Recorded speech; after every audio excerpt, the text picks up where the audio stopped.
Lesson number 8, Ratio, Proportion and Unitary Method.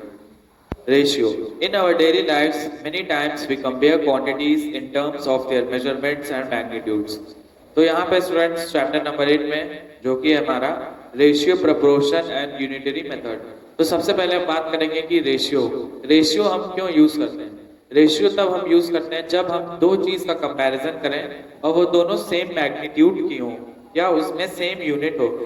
जैसे एक suppose करिए कि a man has 12 kg of mangoes 12 kg of mangoes and एक आदमी है जिसके पास 12 kg क्या है मैंगोज है और एक दूसरा आदमी है and he have 10 kg of mangoes.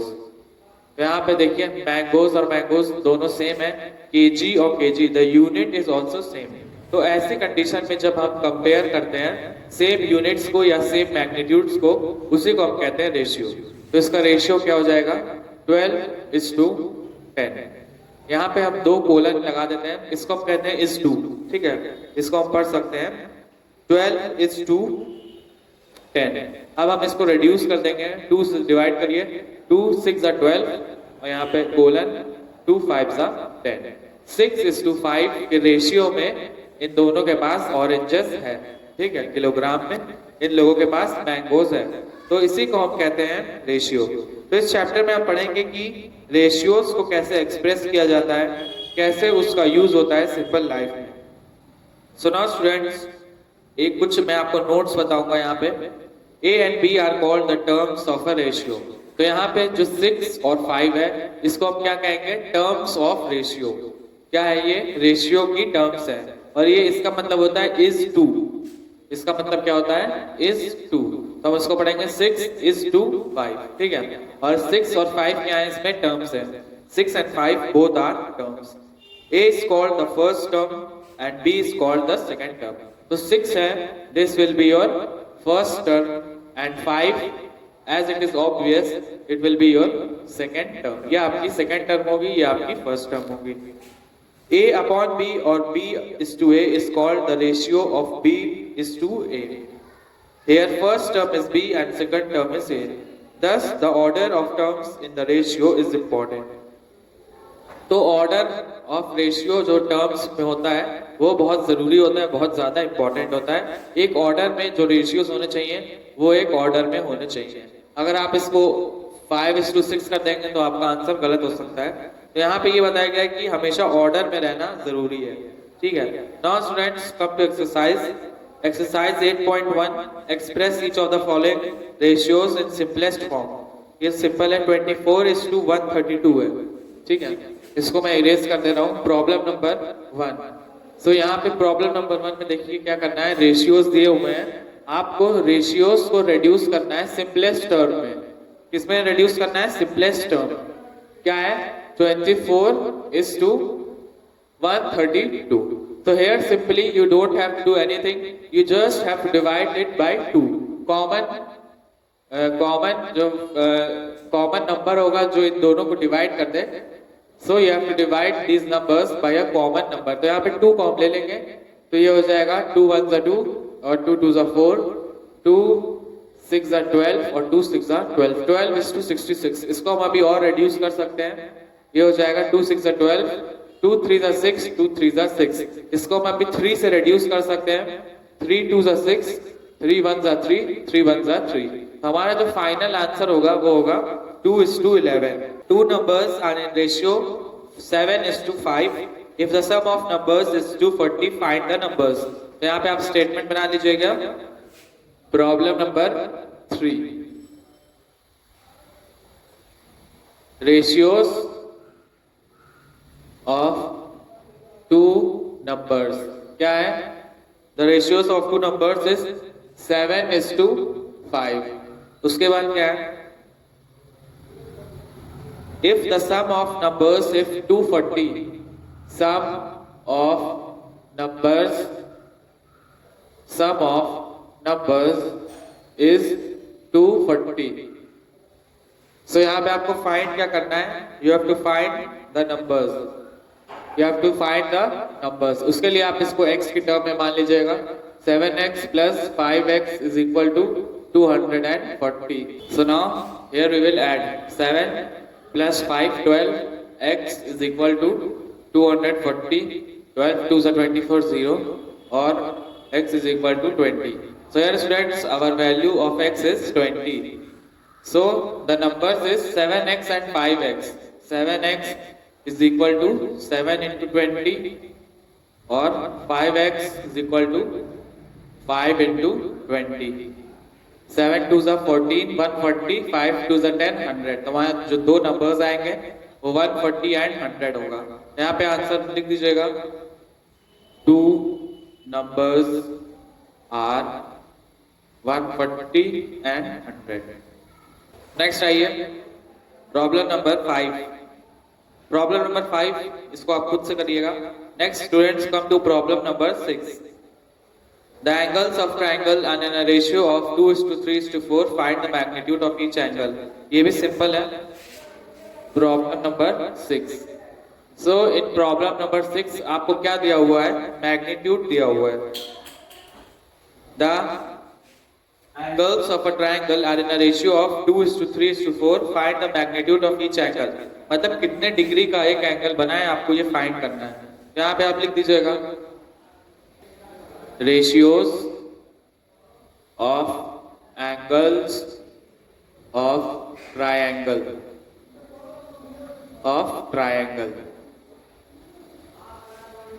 is equal to क्या दिया देखिए प्रॉब्लम में 2:3:4. 2:3:4. यहाँ पे हम अज्यूम कर लेंगे let the ratios be 2x:3x, 2x 3x and 4x respectively. ठीक है, ये हमने यहाँ पे अज्यूम कर लिया है. और हम ये भी जानते हैं कि sum of all the angles of triangle कितना होता है? 180 डिग्री के बराबर होता है. तो हम यहाँ पे अकॉर्डिंग टू क्वेश्चन जो हमारे पास जो कंडीशन दिया हुआ है तो हम इसको 2x plus 3x plus 4x is equal to 180. Count करिए 4 5 6 7 8 9 और 9x is equal to 180. 9 2 18 0. x की वैल्यू आ गई है. x is equal to 20. अब यहाँ पे रेशियोज क्या है? 2x 3x और 4x.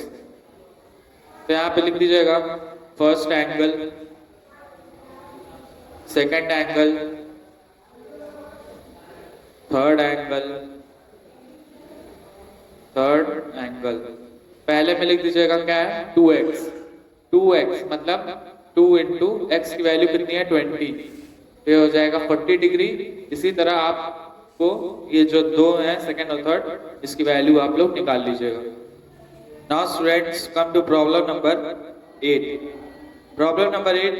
A bag contains 396 in terms of 50 पैसा coins, 2 rupees and 5 rupees coins. तो एक बैग है जिसमें टोटल अमाउंट है 396. उसमें कुछ 50 पैसे के कॉइन्स हैं, कुछ 2 रुपीज के और कुछ 5 रुपीज के कॉइन्स हैं. In the ratio of 4:3:2. तो उनका रेशियो भी दिया गया है. हमें फाइंड करना है कि number of each type of coins. Number of each type of coins कितने हैं? ठीक है, तो यहाँ पे हम लिख देंगे टोटल अमाउंट इन बैग. कितना है? Total amount in bag is 396. उसके बाद देखिए यहाँ पे दिया है रेशियो ऑफ 50 पैसा, 2 rupees and 5 rupees coin. Ratio of 2 rupees 50 पैसे. रेशियो ऑफ 50 पैसे, 2 रुपीज एंड 5 रुपीज कॉइन. 4:3:2. तो हमें फाइंड क्या करना है? Number of each type of coin. Therefore number of each type of coin. ठीक है। तो यहाँ पे इसको सॉल्व करने के लिए हम क्या करेंगे कि 50 पैसे को 4 से मल्टीप्लाई कर देंगे, 2 रुपीज को 3 से मल्टीप्लाई कर देंगे और 5 रुपीज को 2 से मल्टीप्लाई कर देंगे। उन्हीं के रेशियो में पहले हम इसको मल्टीप्लाई कर देंगे। तो ये हो जाएगा 50 इंटू 4। ठीक है। अब ये देखिए ये पैसे है, ये है पैसे, इसको हमें उसमें चेंज करना है। किसमें चेंज करना है? रुपीज में। तो 5 4 20 और एक 0, तो ये 2 रुपीज के बराबर हो जाएगा। कितने के बराबर हो जाएगा? 2 रुपीज। ठीक है। उसके बाद नेक्स्ट देखिए 2 रुपीज। 2 रुपीज को आपको मल्टीप्लाई करना होगा 3 से, ये हो जाएगा 6। और लास्ट है 5 रुपीज। 5 रुपीज को मल्टीप्लाई कर देंगे 2 से, ये हो जाएगा 10। 2 6 और 10, हमारे पास कितना आ गया? 2x 6x और 10x, हमारे पास ये नंबर आ गया। अब हम इसको बराबर रख देंगे इतने के, तो ये हो जाएगा 2x plus 6x plus 10x is equal to कितना है? 396। इसको ऐड कर दीजिए। 10 plus 6 16 plus 2 18, 18x is equal to 396। 18 1 18, 18 2 36, 18 2 36 और x is equal to 22। x की वैल्यू हमारे पास आ गई है। अब हम इसके रेशियो में मल्टीप्लाई कर देंगे। ठीक है। तो 50 पैसे कॉइन कितने हो जाएंगे? 50 पैसे कॉइन हो जाएगा 4 है, 4x is equal to 4 into X की वैल्यू कितनी आई है? 22। ये हो जाएगा आपका 88। उसके बाद 2 रुपी कॉइन, 2 रुपी कॉइन, यहाँ पे कॉइन्स लिख दीजिएगा, 50 पैसे कॉइन्स। ठीक है। 2 रुपीज कॉइन्स कितना होगा? 3x। ठीक है। 3x इज इक्वल टू ये 23 इंटू एक्स की वैल्यू कितनी है? 22, ये हो जाएगा 66। और लास्ट है आपका 5 रुपी कॉइन्स, 5 रुपी कॉइन्स, तो ये हो जाएगा 2। 2x is equal to 2 into 22 is equal to 44। तो हमारे पास यही आंसर आ जाएगा 88, 66 और 44। ये है number of each type of coin. 50 पैसे कॉइन्स 88 हैं, 2 रुपीज के कॉइन 66 हैं और 5 रुपीज के कॉइन 44 है। Now students come to our next problem, that is problem number 10। A truck goes 650 meters in 1 minute and a car goes 60 km in 1 hour. Find the ratio of the speed of the truck to the speed of the car. Simple है। यहाँ पे पहले आप sentence लिख दीजिएगा। Distance traveled by truck in 1 minute. Distance traveled by truck in 1 minute. कितना distance travel किया है? 650 मीटर्स। ठीक है। यहाँ पे साइन का ध्यान रखिएगा, मतलब मेजर उसका मीटर और किलोमीटर, इसको आपको देखना पड़ेगा। And a car goes 60 kilometres in 1 hour. Distance travel, यहाँ पे मिनट है क्या? In 1 minute. ठीक है। तो एक ट्रक है वो 1 मिनट में कितना जाता है? 650 मीटर। और यहीं पे एक कार है जो 60 किलोमीटर जाती है 1 आवर में।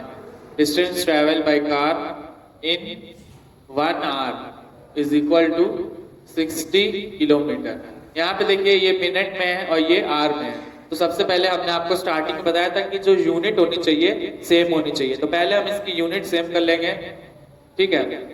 अब यहाँ पे इसको मैं भी आपको बताऊंगा। स्पीड होती है डिस्टेंस अपॉन टाइम, ये हो गई आपकी ट्रक की, और speed is equal to distance upon time. ठीक है।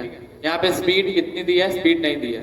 Speed is equal to distance कितना है? 650 और टाइम कितना दिया है? 1 मिनट। ये मीटर में है और ये कितने में है? मिनट में। ठीक है। यही हमको करना होगा यहाँ पे। Speed is equal to distance kilometre में दिया है, किलोमीटर को मीटर में मल्टीप्लाई करना पड़ेगा, हो जाएगा 60,000। अब अपॉन है ये 1 आवर। 1 आवर में 60 मिनट्स होते हैं, तो ये 60 हो जाएगा। ठीक है। तो ये तो अपना आ जाएगा इसका 650, और ये इसको देखिए 0 से 0 कट जाएगा, 6 1 6000। ठीक है। 650 इज टू 1000।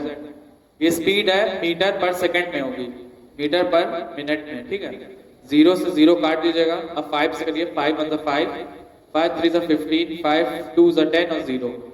तो हमारे पास जो रेशियो आया वो हो जाएगा 13:20। ठीक है, 13:20। हमें क्या फाइंड करना है? Find the ratio of speed of बस। ये स्पीड हमने यहाँ पे निकाल दिया। यहाँ पे आप लिख सकते हैं therefore speed of truck and car. ठीक है, तो यहाँ पे हमारे पास आया 650 मीटर पर सेकेंड, और यहाँ पे बल्कि हम लिख देंगे देयरफॉर, यहाँ पे लिख सकते हैं therefore ratio of speed of truck to car का ratio of speed of truck to the car ratio of speed of truck to the car. तो यहाँ पे देखिए 650 मीटर पर मिनट आया, और ये हो गया 1000 मीटर पर मिनट। इसको हमने ऑलरेडी चेंज कर दिया है। ठीक है, यहाँ पे आप आंसर लिख दीजिएगा, ratio of speed of truck to the car is, simple था ये भी सवाल, 13:20, यही आपका आंसर हो जाएगा।